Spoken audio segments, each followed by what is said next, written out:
Tila hindi nga nagustuhan ng mga netizen ang naging bahayag kamakailan lamang ni OG Diaz sa kanyang YouTube update, kung saan ilan sa mga naging topic ni OG Diaz ay ang hidwaan nila Carlos Yulo at ng inang si Mrs. Angelica Yulo.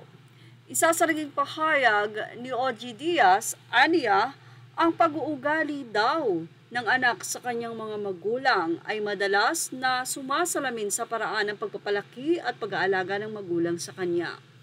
Alam ko namang joke lang yon ng tatay ni Carlos Yulo, pero sana hinay-hinay lang din tayo.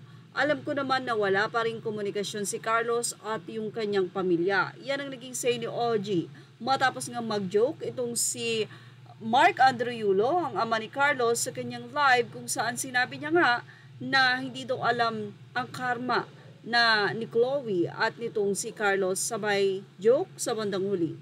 Sabi ni OG, kahit pa magbanggaan yan, mag-ina pa rin yan.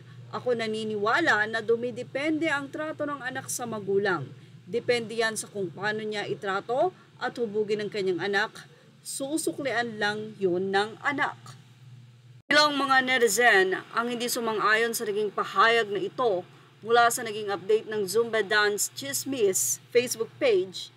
Mula doon ay sinabi nilang mali dahil kahit gaano kabuti ang ina, kapag hudas naging anak mo, makakapagsalita ka talaga ng hindi maganda. Ang iba nga, pinakukulong pa. Say naman ng isa, tama. Ang patotoo naman ng isang netizen, I so disagree with you, Ogie. Ang dami kong kakilala na na-witness na sobrang inalagaan ng magulang, pinalaking maayos at habang lumalaki ay maganda naman ang relasyon sa magulang, pero sa isang iglap, biglang nagbago ang pakikitungo sa magulang. Nakukulitan na sila sa magulang nila, ayaw na nila ng pangangalaga ng magulang nila, madalas dahil sa impluwensya ng iba sa environment nila. At mas sinusunod na ang mga kaibigan kesa sa mga magulang na nagpalaki sa kanila. Tapos kapag napariwara sa magulang din o sa pamilya din ang balik. So, hindi dahil minsan ay sadyang pinili nila ang mag-iba ng landas. At kung talagang hindi naging maganda ang trato ng mga magulang ni Kaloy sa kanya, edi dapat pati mga kapatid niya sumail din. Pero hindi, di ba? And I'm sure kung hindi naging maganda ang trato kay Kaloy ng pamilya niya, sa kanya malamang wala siya sa magandang kinalalagyan niya ngayon. Well, nag-agree naman ang iba, sabi nila tama po. Maling-mali si Ogs dyan sa lahat ng pinalaki ng bawat magulang pare-parehas ang ugali or hindi pare-pareho ang ugali.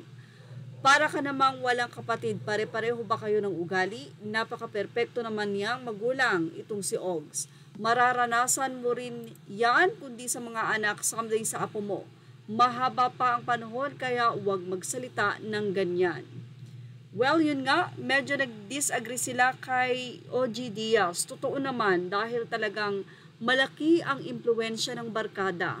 Kapag ka ang anak mo na napakabuti na barkada, totoo na mas sinusunod nila ito at mas naniniwala sa agos ng mundo. Well, yan ang ating Showbiz Snap update. Images are all credit to the rightful owners. Thank you for watching Showbiz Snap.